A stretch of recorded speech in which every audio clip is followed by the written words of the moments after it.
Welcome to శ్రావణ మాసం deep cleaning mini blog part 2 అనమాట. నిన్నటి వీడియోలో చూశారు కదా, సామాన్లన్నీ ఇంకా తీసేసి సెల్ఫ్లన్నీ కూడా శుభ్రంగా తుడిచేసుకున్నాను. ఇల్లంతా కూడా శుభ్రంగా బూజులు అవి తుడిచేసుకున్నాను అనమాట. నేను వీక్లీ వన్స్ చేసుకుంటూ ఉంటాను కాబట్టి పెద్దగా లేదనమాట బూజది. కానీ కిచెన్లో సెల్ఫ్లో మట్టు దుమ్ము ఉంది. అసలు ఈ దుమ్ము ఎక్కడి నుంచి వస్తుందో అస్సలు అర్థం కావడం లేదండి.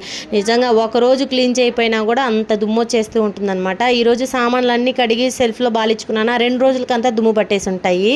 మాకు మాత్రమే ఇలా జరుగుతుంది, అందరికీ ఇలా జరుగుతుంది అనేది నాకు అసలు అర్థమే కావడం లేదు. ఇంకా మా కిచెన్లో ఏంటంటే ప్రతిదీ కూడా జతలు జతలుగా ఉంటాయన్నమాట. నేను ఏది కొన్నా జతలుగా కొంటాను. నాకు అలా కొనడమే ఇష్టం అనమాట.